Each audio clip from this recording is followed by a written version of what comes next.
Hello प्यारे बेटा। अ, अब तक जो हम लोगों ने ये डिस्कस किया था कि जो कुलोम्ब्स लॉ है वो एक पॉइंट चार्ज के लिए लगता है।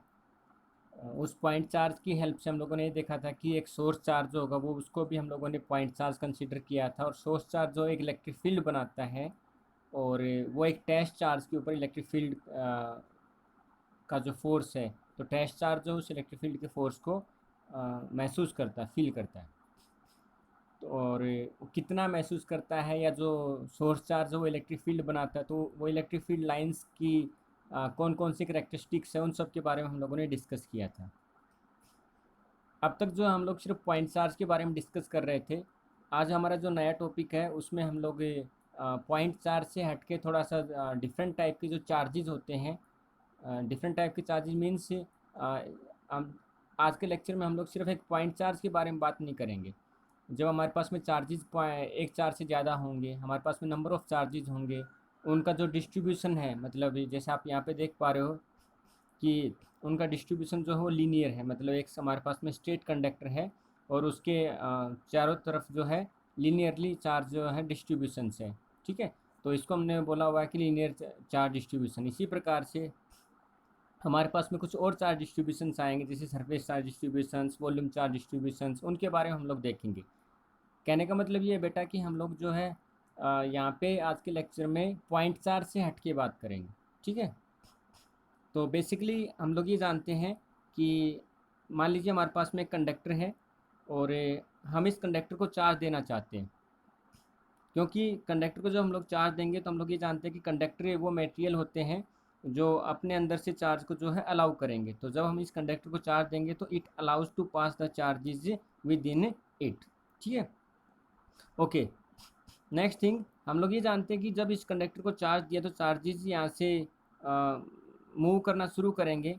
तो मूव क्यों करेंगे? क्योंकि हम लोग ये जानते हैं कि सेम सेम चार्जेस जो है वो रिपेल ईच अदर। तो ये चार्ज जो है ये इसको रिपेल करेगा, ये चार्ज इसको रिपेल करेगा, और रिपेल करते करते ये चार्जेस जो है इतनी दूर जाना चाहते हैं अप टू द इन्फिनिटी। कैसे इन्फिनिटी? कैसे कह रहा हूँ, जैसे मान लीजिए हमारे यहाँ एक पावर हाउस है। उस पावर हाउस में जहाँ पे बिजली बनी, तो उन्होंने क्या किया, चार्जेस को एक वायर के अंदर डाला, और चार्जेस रिपेल करते करते हमारे घर तक आ गए। यदि हमारा घर और भी 10 किलोमीटर आगे होता तो चार्जेस रिपेल करते करते हमारे 10 किलोमीटर आगे जो घर है वहाँ तक पहुँच जाते। कहने का मतलब ये है कि ये जो चार्जेस है कंटिन्यूसली रिपेल करते रहेंगे, और up to the infinity point तक ये जाना चाहते हैं। ठीक है, अच्छा। ये चार्ज जो पहले वाला चार्ज है, मान लीजिए ये चार्ज जितना इसके ऊपर फोर्स लगा रहा है दूसरे वाले के ऊपर, उसी प्रकार से दूसरा चार्ज जो तीसरे वाले के ऊपर फोर्स लगा रहा है, तीसरे वाला चार्ज चौथे वाले के पास, चौथा वाला पांचवें पे, पांचवा छठे पे, छठा सातवें पे।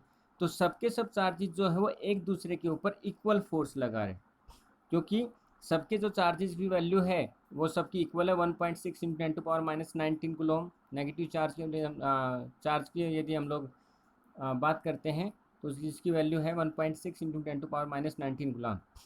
तो जितनी पावर से ये चार्ज इसके ऊपर रिपल्सन लगाएगा, उतनी पावर से चार्ज इसके ऊपर ही रिपल्सन लगाएगा। ठीक है, तो हम लोग ये कह सकते हैं कि इस पूरे अरेंजमेंट के दौरान जो नेट चार्ज होगा, तो नेट चार्ज इन सब का चार्जेस का रिपल्सन के इक्वल होगा। ठीक है, ओके। खैर, अगली चीज़ ये कि यदि सेम सेम यदि चार्जेस इक्वल फोर्स लगाएंगे, तो यदि जितना चार्ज, मान लीजिए इस चार्ज ने इसके ऊपर फोर्स लगा के 2 सेंटीमीटर का डिस्टेंस बना लिया, तो इस चार्ज के ऊपर जब ये चार्ज फोर्स लगाएगा तो इन दोनों के बीच का डिस्टेंस भी कितना हो जाएगा, 2 सेंटीमीटर। ये चार्ज इसके ऊपर फोर्स लगाएगा तो इन दोनों का डिस्टेंस भी 2 सेंटीमीटर, ये चार्ज इसके ऊपर फोर्स लगाएगा तो इन दोनों का डिस्टेंस भी 2 सेंटीमीटर। ठीक है, तो इस तरीके से हम लोग क्या करते हैं, ये पाते हैं कि सबके सब चार्जेस के बीच में जो है इक्वल डिस्टेंस है। तो मान लीजिए ये एक चार्ज है, मान लीजिए एक चार्ज है क्यू क्यू, और ये चार्ज इस पॉइंट पे एक इलेक्ट्रिक फील्ड इंटेंसिटी बनाता है। तो ये हमारे पास में सोर्स चार्ज हो जाएगा, और क्यू नोट जो हमारे पास में टेस्ट चार्ज हो जाएगा। ठीक है, तो जितनी इलेक्ट्रिक फील्ड इंटेंसिटी ये चार्ज यहाँ पे बनाएगा, उतनी इलेक्ट्रिक फील्ड इंटेंसिटी ये चार्ज यहाँ पे बनाएगा, उतनी इलेक्ट्रिक फील्ड इंटेंसिटी ये चार्ज यहाँ पे बनाएगा। लेकिन यदि हम लोग बात करें कि इस पॉइंट पे टेस्ट टेस्ट चार्ज रखा हुआ और उसकी इलेक्ट्रिक फील्ड इंटेंसिटी हम लोग काउंट करना चाहते हैं, तो इस चार्ज से लेके यहाँ तक का डिस्टेंस अलग है, इस चार्ज से लेके यहाँ तक का डिस्टेंस अलग है, इस चार्ज से लेके यहाँ तक का डिस्टेंस अलग है। तो हमारे पास में सबके सब डिस्टेंसेस अलग अलग है। तो अलग अलग डिस्टेंसेस के हिसाब से अलग अलग फोर्स कैलकुलेट करने का हमारे पास में कोई फॉर्मूला नहीं है। तो what we will do, we will calculate electric field intensity by this charge at this point and integrate of all the charges, और सबका हम लोग क्या करेंगे, इंटीग्रेशन कर देंगे। इंटीग्रेशन का मतलब ये है उन सबका हम लोग सम कर देंगे, ठीक है। तो जो इंटीग्रेशन आएगा वो क्या करेगा, टोटल इलेक्ट्रिक फील्ड आ जाएगी सबके सभी चार्जेस की। तो सबसे पहले हम लोग डिस्कस करते हैं लीनियर चार्ज डिस्ट्रीब्यूशन को। So in linear charge distributions we are considering charges in such a way that they are distributed uniformly along a straight conductor। ये जो स्ट्रेट कंडक्टर है इसकी लेंथ जो है हम लोग 1 मीटर मान लेते हैं। आप लोग चाहो तो 2 मीटर भी मान सकते हो, लेकिन यूनिट लेंथ क्या है, क्वेश्चन को सोल्व करने में ईजी होती है, क्योंकि जहाँ जहाँ पे वैल्यू पुट करनी होती है वहाँ पे हम लोग यूनिट लेंथ की वैल्यू 1 पुट कर देते और हमारा आंसर जो इजीली निकल के आ जाते हैं न्यूमेरिकल्स में।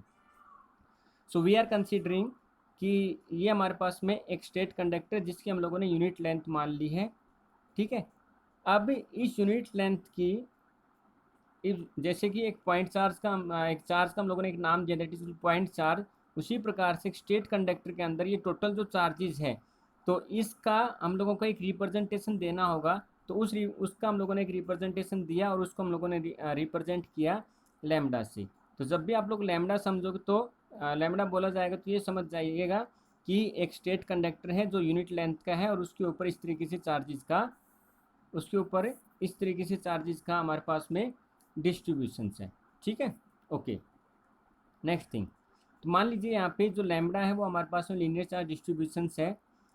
हम लोग क्या करते हैं, एक स्मॉल डिस्टेंस के लिए हम लोगों ने एक छोटा सी लेंथ ली, इतनी छोटी कि वो just like as a point size है, तो उस छोटी लेंथ को हम लोगों ने बोला DL, ठीक है। तो इस स्मॉल लेंथ के ऊपर जो टोटल चार्जेस हो जाएगा, क्योंकि लैम्डा जो है वो लैम्डा तो यहाँ से लेके यहाँ तक का है, तो इस स्मॉल लेंथ के लिए जो टोटल चार्ज हो जाएगा that is equal to lambda DL। Okay, तो स्मॉल लेंथ के लिए हमारे पास में आ जाएगा lambda DL। Okay, next thing, we want to calculate the charge in a small area, क्योंकि जो लैम्डा है वो तो हमारे पास में टोटल एरिया यूनिट लेंथ का, उसमें से हम लोगों ने एक स्मॉल एरिया उठाया दैट इज कॉल्ड DL, और उस DL के अंदर टोटल चार्ज जो है, टोटल स्मॉल चार्ज कितना है, तो आंसर टोटल स्मॉल चार्ज हमारे पास में है DQ। तो DQ इज इक्वल टू आ जाएगा लैम्डा DL, ठीक है बेटा। भाई एक स्मॉल चार्ज है कितने के अंदर, लैम्डा हमारे पास में टोटल एरिया है, उसमें से हम लोगों ने DL उठाया, तो लैम्डा इंटू में DL के अंदर एक स्मॉल चार्ज हमारे पास में यहाँ पे प्रेजेंट है, ठीक है।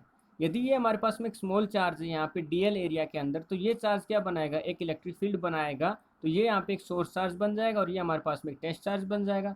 तो सोर्स चार्ज से लेकर टेस्ट चार्ज तक का जो डिस्टेंस है वो हमारे पास में R।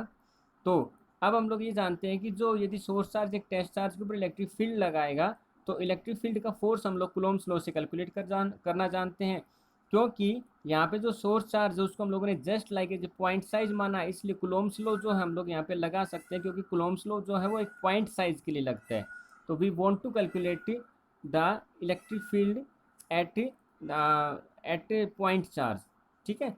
तो electric field for a point charge that is equal to 1/4πε0 dq/r²। DQ क्या है यहाँ पे, just like a small in a small area small charge.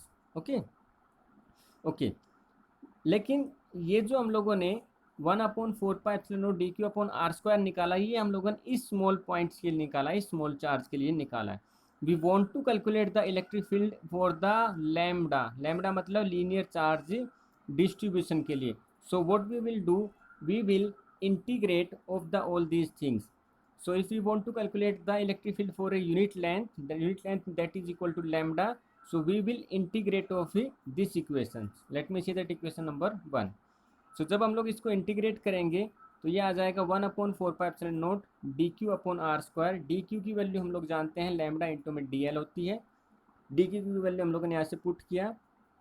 जो लैम्डा है वो हमारे पास में कांस्टेंट है, क्योंकि यूनिट लेंथ है वो ना तो इंक्रीज हो रही है ना डिक्रीज हो रही है। यूनिट लेंथ के अंदर जितने चार्जेस है वो चार्जेस फिक्स है, ना तो चार्जेस इंक्रीज हो रहे हैं ना चार्जेस डिक्रीज हो रहे हैं। तो ई की जो वैल्यू आ जाएगी, डी जो हमारे पास में कन्वर्ट हो जाएगा ई, और ई की जो वैल्यू आ जाएगी हमारे पास में λ/4πε0 DL/r², ठीक है। ओके, ये एक तरीका है जो आपको बनाते आना चाहिए और ये बार बार आपको इलेक्ट्रोस्टैटिक्स के अंदर यूज़ होगा। फिर से स्टेप क्या बनाना हमको, कुछ मोटे मोटे स्टेप है। चाहे हम लोग किसी भी प्रकार के चार्ज डिस्ट्रीब्यूशन के लिए बात करें, तो सबसे पहले आपको क्या करना है, एक स्मॉल एरिया काउंट करना है। स्मॉल एरिया इसलिए काउंट करना क्योंकि हर जगह से जो चार्ज का टेस्ट चार्ज का जो डिस्टेंस होगा वो अलग अलग अलग होगा। तो सबसे पहले हम लोग एक स्मॉल एरिया काउंट करेंगे। स्मॉल एरिया के अंदर जो चार्ज होगा उसको हम लोग, उस चार्ज को हम लोग एक पॉइंट चार्ज मानेंगे। वो पॉइंट चार्ज एक इलेक्ट्रिक फील्ड बनाएगा और वो इलेक्ट्रिक फील्ड टेस्ट चार्ज के ऊपर एक फोर्स से अप्लाई करेगा। उस फोर्स को हम लोगों को काउंट करना है और फिर बाद में सबका सबका जो आएगा पूरे सिस्टम के लिए हम लोगों को इंटीग्रेशन कर देना है। ठीक है, ये हमारे पास में 2-3 स्टेप है। अगला देखिए, इसी स्टेप को फॉलो करते हुए हम लोग एक और करते हैं, that is equal to surface charge distribution. हम लोग ये जानते हैं कि ये हमारे पास में एक सरफेस है, जैसे मान लीजिए एक शीट ऑफ पेपर है या कुछ इस तरीके से एक एरिया है, तो ये हमारे पास में एक सरफेस है। तो लेट एस अज्यूम दैट कि सरफेस कंडक्टर है, इसको हम लोगों ने एक चार्ज दिया, तो ये चार्जेस जो है इक्वली मतलब इक्वल डिस्टेंस पे यूनिफॉर्मली डिस्ट्रीब्यूटेड हो गए। ठीक है, जैसे यूनिट लेंथ चार्ज को हम लोगों ने डिफाइन किया था लैम्बडा से, उसी प्रकार से हम लोग यहाँ पे जो सरफेस चार्ज है उसको हम लोग डिफाइन करेंगे सिग्मा से। ठीक है, तो सबसे पहले हम लोग क्या करेंगे, क्योंकि ये एरिया बहुत बड़ा है, क्योंकि यहाँ से इस टेस्ट चार्ज के लिए हम लोग इलेक्ट्रिक फील्ड कैलकुलेट करना चाहते हैं, तो यहाँ से लेके यहाँ तक का डिस्टेंस अलग है, यहाँ से लेके यहाँ तक का डिस्टेंस अलग है, यहाँ से लेके यहाँ तक का डिस्टेंस अलग है। तो we want to calculate the electric field for a point charge, और लेटर हम सबको इंटीग्रेशन कर देंगे। तो हम लोगों ने एक स्मॉल एरिया माना, इस स्मॉल एरिया के अंदर small area that is called D S, जैसे उसमें डी एल था। ठीक है, इसमें हम लोगों ने सरफेस एरिया की बात हो रही तो डी एस माना। उस स्मॉल एरिया के अंदर जो चार्ज होगा हमारे पास में वो भी स्मॉल होगा, और वो इतना स्मॉल होगा कि हम उसको पॉइंट चार्ज मान लेते हैं। तो इस स्मॉल एरिया के अंदर जो चार्ज होगा that is equal to D Q. ये D Q is equal to हो जाएगा सिग्मा इंटू में डी एस। सिग्मा जो है इस पूरे का है, और उसमें से हम लोगों ने क्या किया, स्मॉल एरिया लिया, और स्मॉल एरिया के अंदर डी क्यू नाम का चार्ज है, तो D Q is equal to आ जाएगा सिग्मा इंटू में डी एस। ओके, ये जो डी एस के अंदर जो डी क्यू है, ये डी क्यू क्या करेगा, एक डी ई नाम की इलेक्ट्रिक फील्ड बनाएगा। डी का मतलब फिजिक्स में होता है बहुत ही स्मॉल, इतना स्मॉल कि हम लोग अब उसको अप टू द पॉइंट मान सकते हैं, बिल्कुल नेग्लिजिबल। तो ये डी ई जो यहाँ पे है, ये चार्ज यहाँ पे जो डी क्यू चार्ज हो डी ई नाम की इलेक्ट्रिक फील्ड बनाएगा, जो इस टेस्ट चार्ज के ऊपर फोर्स लगाएगा। तो वो डी ई इक्वल टू आ जाएगा 1/4πε0 D Q upon are square, किससे, बाई द कुलोम्स लो। क्योंकि हम लोग ये जानते हैं कि जो कुलोम्स लो है वो एक पॉइंट चार्ज के लिए अप्लाई होता है, और यहाँ पे हम लोगों ने कंसीडर किया है कि ये जो डी एस के अंदर जो स्मॉल चार्ज है डी क्यू, वो just like as a point size है। ओके, तो यहाँ से वैल्यू पुट करेंगे तो डी की वैल्यू यहाँ से उठा के पुट कर देंगे, sigma d S upon are square. यहाँ पे जो सिग्मा है वो हमारे पास में कांस्टेंट है, क्योंकि इसके अंदर जो चार्जेस है वो ना तो इंक्रीज हो रहे हैं ना ही चार्जेस डिक्रीज हो रहे हैं। ठीक है, ओके, तो इलेक्ट्रिक फील्ड जो है इस टेस्ट चार्ज के लिए पूरे सरफेस की आ जाएगी sigma upon 4πε0 D S upon are square. उम्मीद करता हूँ बेटा आप कंसेप्ट जो वो समझ गए हो कि हमें क्या करना है। सबसे पहले एक स्मॉल एरिया बनाना है, उसके बाद में उस स्मॉल एरिया के अंदर हम लोगों को एक पॉइंट चार्ज एज्यूमिंग करना है that is equal to D q, और उसके बाद में वो डी क्यू कितनी इलेक्ट्रिक फील्ड बनाएगा टेस्ट चार्ज के ऊपर, वो इलेक्ट्रिक फील्ड करना, और फिर पूरी की पूरी इलेक्ट्रिक फील्ड काउंट करने के लिए हम उसको इंटीग्रेट कर देंगे। ठीक है, एक और कंसेप्ट देखते हैं, यदि इसी के ऊपर आपको समझ में आ गया तो हम लोग बात करते हैं वॉल्यूम चार्ज डिस्ट्रीब्यूशन की। तो सेम चीज़ यहाँ पे है, ये हम लोगों ने एक वॉल्यूम लिया, इस वॉल्यूम के अंदर एक चार्ज यहाँ है, एक चार्ज यहाँ है, एक चार्ज यहाँ है, एक चार्ज यहाँ, इस तरीके से जो चार्जेज है वो इस वॉल्यूम के अंदर यूनिफॉर्मली डिस्ट्रीब्यूटेड है। हम लोग जो है हम लोग जो है इस पॉइंट पे टेस्ट चार्ज पे यहाँ से यहाँ से यहाँ से यहाँ से सबके सब चार्ज से इलेक्ट्रिक फील्ड निकालना चाहते हैं। तो हमने क्या किया, एक स्मॉल एरिया लिया, सॉरी एक स्मॉल वॉल्यूम लिया that is equal to d v. वो स्मॉल इतना है कि उसके अंदर जो चार्ज है वो just like a point charge होगा, इसलिए हम लोगों ने उस चार्ज को मान लिया कितना, डी क्यू। और ये जो पूरी की पूरी वॉल्यूम है इसके अंदर जो टोटल चार्ज है, जैसे हमारे पास में लीनियर चार्ज डिस्ट्रीब्यूशन में था लैम्बडा, सरफेस चार्ज डिस्ट्रीब्यूशन में था हमारे पास में सिग्मा, उसी प्रकार से जो वॉल्यूम के अंदर जो टोटल चार्जेज की डेंसिटी रहेगी उसको हम लोग बोलेंगे रो। ठीक है, तो सबसे पहले हम लोग निकालेंगे रो के अंदर से, मतलब इतनी सारी वॉल्यूम के अंदर से एक स्मॉल एरिया के अंदर that is equal to d v के अंदर एक just like as point charge that is equal to D q which will be equal to the rho into में डी वी, मतलब total density of charge in a volumetric system into में d v मतलब small area. Similarly ये जो D Q है इस small ए volumetric area के अंदर, वो एक स्मॉल इलेक्ट्रिक फील्ड बनाएगा that is equal to d. और स्मॉल इलेक्ट्रिक फील्ड बनाएगा इसलिए जो चार्ज है ये हम लोगों ने कंसिडर करके चले हैं कि ये डी क्यू इतना स्मॉल चार्ज है कि हमारे पास में पॉइंट चार्ज, और पॉइंट चार्ज जो कूलम्ब्स लॉ के लिए लगता है। तो d is equal to 1/4 d Q upon are square. वही सेम चीज़ डी क्यू जो हम लोग यहाँ से उठा के पुट करेंगे लैम्डा सॉरी रो इंटू में डी वी, तो यहाँ से वैल्यू पुट करेंगे डी क्यू की, तो ये आ जाएगा D V upon are square. Again rho जो है वो कॉन्स्टेंट है, क्योंकि इस वॉल्यूम के अंदर जो चार्जेज जो हमारे पास में फिक्स है, ना तो चार्जेज चेंज हो रहे हैं ना ही चार्जेज इंक्रीज और डिक्रीज हो रहे हैं, that's why rho is constant. तो अभी तक बेटा हम लोग ये पढ़ रहे थे कि जो कूलॉम्स लॉ है वो पॉइंट चार्ज के लिए लगता है। आज हम लोगों ने जो किसी भी ऑब्जेक्ट के ऊपर कुछ डिफरेंट टाइप के चार्ज डिस्ट्रीब्यूशन पढ़े, जैसे कि linear charge distribution, surface charge distribution, volume charge distribution. उम्मीद करता हूँ कि आपको ये चार्ज डिस्ट्रीब्यूशन समझ में आए होंगे। ठीक है, तो तब तक के लिए आप इनको पढ़िए, अगले लेक्चर में कुछ और देखते हैं हम लोग। तो मिलते हैं अगले लेक्चर में, तब तक के लिए आप इनको देख सकते हो। ठीक है, कुछ समझ में नहीं आया तो आप मुझसे पूछ सकते हो। थैंक यू बेटा, थैंक यू।